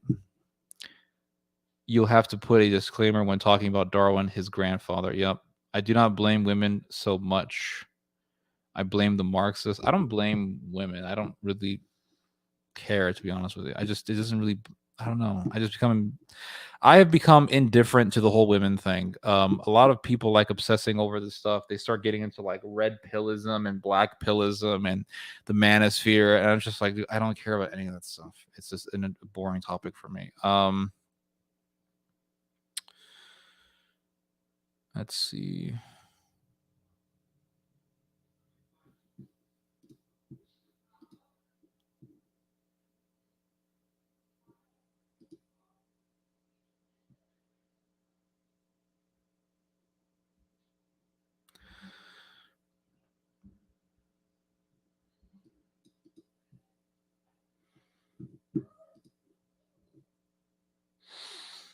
Theory of evolution is copied from Bible with removing God from the Bible. Darwin condemned slavery not because of morality, but because it was not right for the better race to own slaves. Basically, he's against slavery because he's racist. Wait, Darwin? Well, I'm looking this up right now. What was his view on slavery?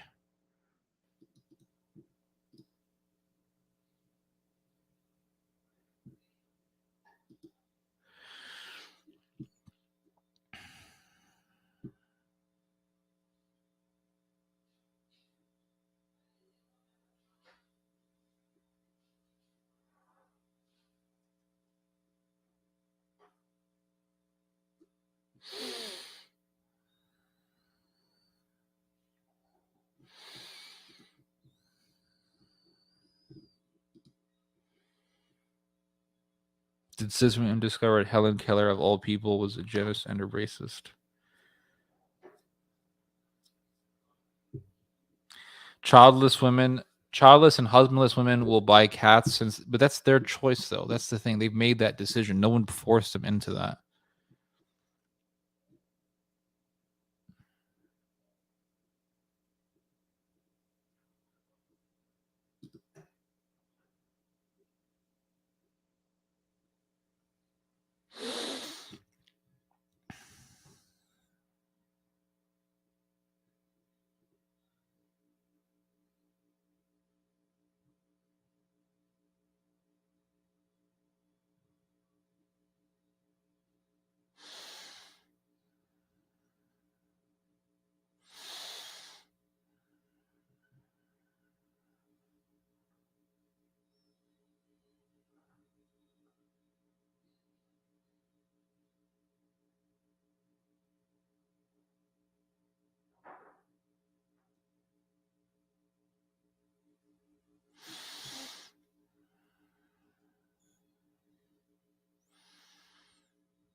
Do you think the sanctions in Russia will lead to the destruction of the US dollar? I don't think so, no.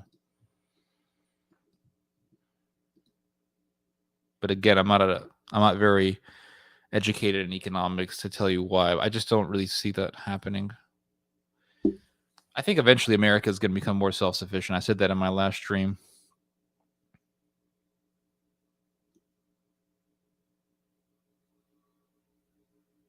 Men are better than women. Boom.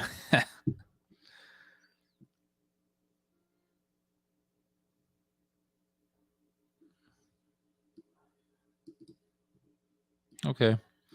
So Darwin wasn't a racist, but he promoted ideas that, I mean, when he starts talking about how certain people are superior to others, that obviously is an ideology that is used to promote oppression and the mistreatment of other people simply because of who they are biologically.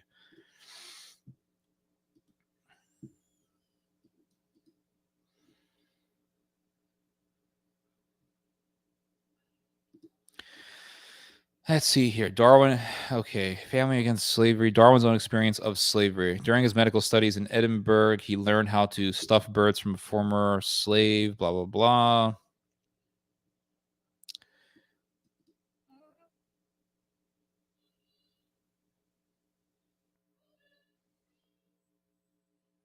So it says one day in 1858, while out walking, Darwin noticed some large red ants carrying in their jaws smaller black ants, which were their slaves.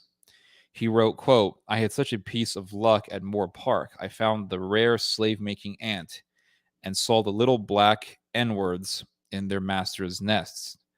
I have had some fun here in watching a slave-making ant, for I could not help rather doubting the wonderful stories, but I have now seen a marauding party, and I have seen a migration from one nest to another of the slave makers, carrying their slaves who are house and not field N-words in their mouths.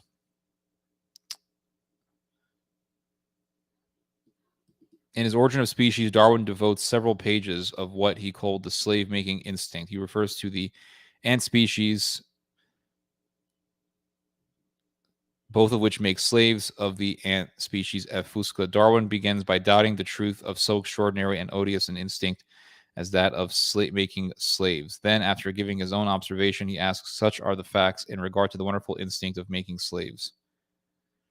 The habit of collecting pupa for food might by natural selection be strengthened and rendered permanent for the very different purpose of raising slaves. When the instinct was once acquired, I can see no difficulty in natural selection increasing and modifying the instinct, always supposing each modification to be of use to the species until an ant was formed as abjectly dependent on its slaves, etc.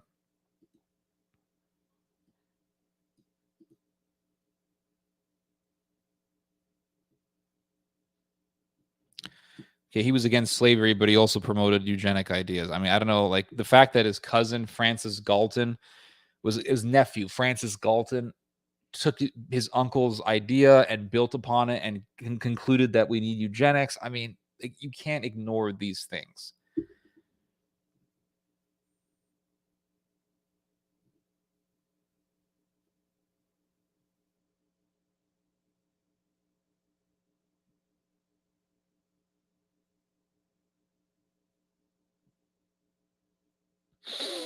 Have you kept wild birds away to prevent infection from your poultry? A question as a fellow chicken owner. Well, they live in the coop for most of the time, so they don't really get any interaction with wild birds. Cat.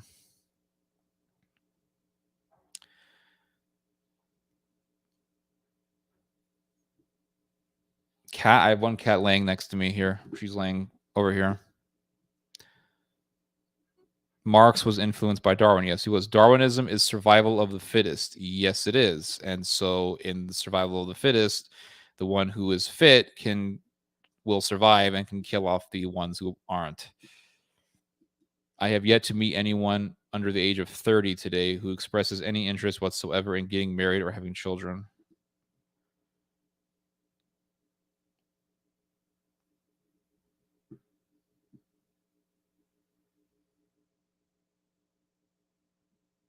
This stream low key has gotten depressing. Do you have a rooster? I had one once. Drives you nuts in the morning. Yes, I have a rooster. He's not that bad. He was much worse when he was younger. Now he's over 2 years old, so he's a lot calmer.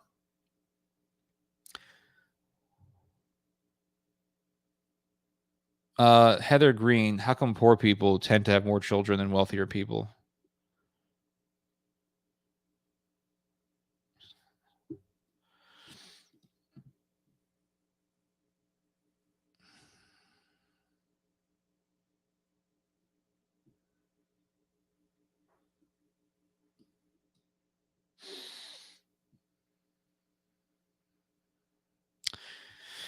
So it says here, in the second edition of The Descent of Man, which Darwin described in his autobiography as largely corrected edition, he softened his statements on slavery.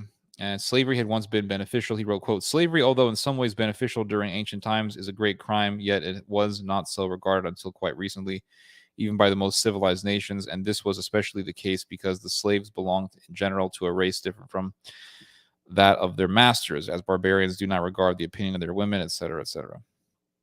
Okay, so he was against slavery, granted. But that doesn't change the fact that he pushes an ideology basically calling certain people inferior. He describes that, or he affirms that certain people are inferior and certain people are more superior, and those who are inferior will just die off. And that ideology is obviously dangerous given the results of people following it. I read somewhere that Darwin had tried to train earthworms, believing they were trainable. Yeah, he was a weirdo. No music today. I'm actually going to be going in a little bit here.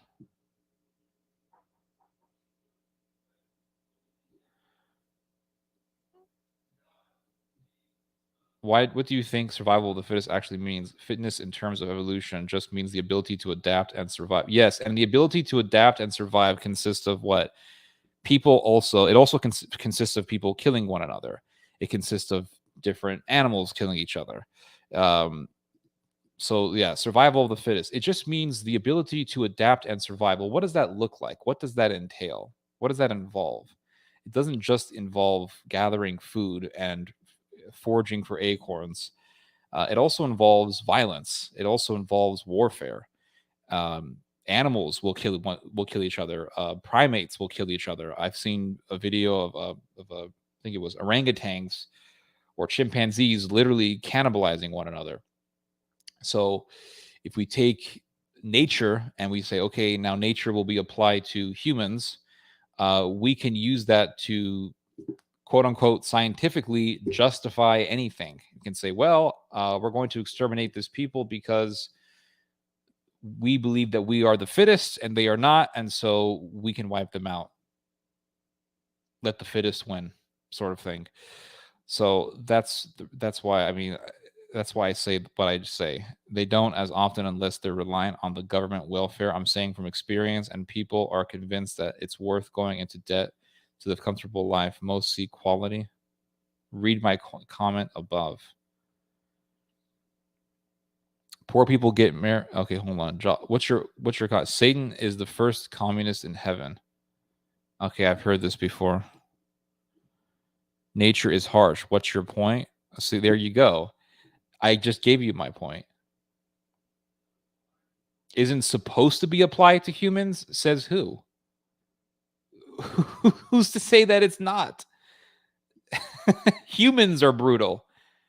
Yeah, animals are brutal. Yes, nature is harsh. Humans are harsh to each other. So how do we fix this? Do we fix it by saying, "Oh yes, humans are harsh, survival of the fittest, nature is harsh," or do we say, "Listen, yes, humans can be harsh. Yes, brutality. Yes, but there is another way of living, and the human being has the power of free will to choose how he wants to live, and he has a choice as to what he does." As opposed to animals who don't really have a choice as to what they do because they're all genetically hardwired to be a certain way. Promoting eugenics all while saying one is anti-slavery is the same as being a hypocrite. The power that be consent to die of the power. Darwin just followed the trend of the times when slavery began to blah blah blah blah.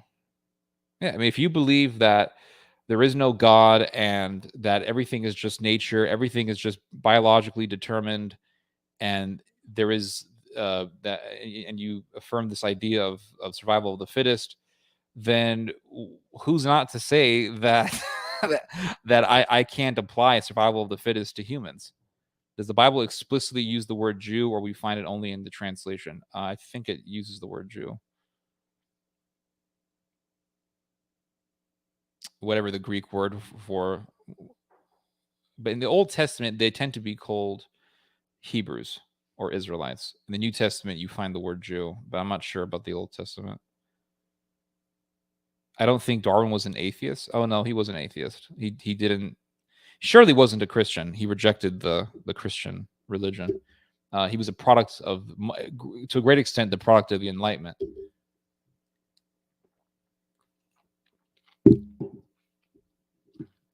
But people say that he had a conversion before he died, but I don't think that's true.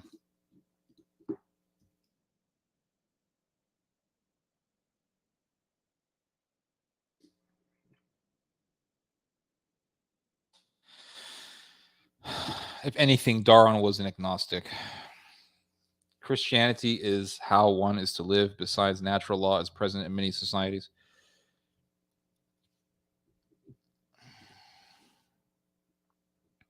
So it says here that though reticent about his religious views, in 1879 he responded that he had never been an atheist in the sense of denying the existence of a God, and that generally an agnostic would be the more correct description of my state of mind. He went as far as saying that science has nothing to do with Christ except insofar as the habit of scientific research makes a man cautious in admitting evidence. For myself, I do not believe that there ever has been any revelation. As for a future life, every man must judge for himself between conflicting vague probabilities. So basically, he's saying that he's an agnostic, and there's never been a divine revelation on earth, which is pretty close to an atheist.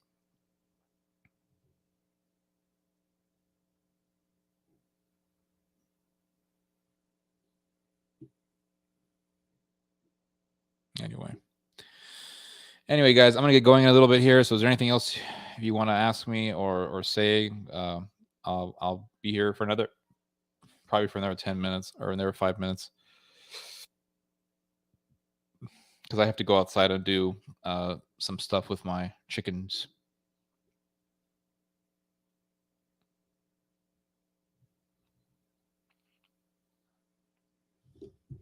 Anyway, he failed in Darwin's theory. Sure.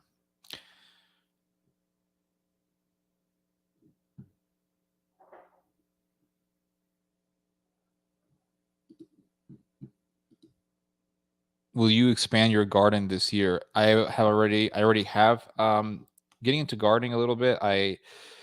So over a decade ago, I tried to grow like peaches and plums and all this stuff. And I got a pear tree, I got a peach tree, I got a plum tree, and I got 2 apple trees, and I got a fig tree. The fig tree that I planted over was like 12 or 13 years ago is still alive. The plum tree, it will have flowers and sometimes little fruits, but that's it. The peach tree would give me some peaches, but they were always filled with worms, which was disgusting. And I would have to spray the fruit with poison to prevent that from happening, which was a pain in the neck. I hated doing that. Eventually that peach tree died in the snowstorm. The whole thing, all the wood was dead. Nothing was coming out of it. And then both of my apple trees died. They both died, those things, and they produced very little apples. My pear tree was a great success. I had an excellent pear harvest last year. So much so that I literally jarred almost all of my pears in a beautiful, very sweet fruit brine. But I was always like, what fruit grows well here? And I found out about this thing called persimmons. Years ago, I heard about persimmons. I never really grew them because, yeah, I thought they would be like I thought they wouldn't work. So then I got myself a persimmon tree last year because I heard they grow really well, and the thing gave me fruit the first year I planted it. It was amazing. It's so sweet. First persimmon I ever tasted was from my own tree. So sweet. I got like 7 fruit out of it. So this year I got 3 more persimmons, and I built out 2 more beds to grow dandelion greens.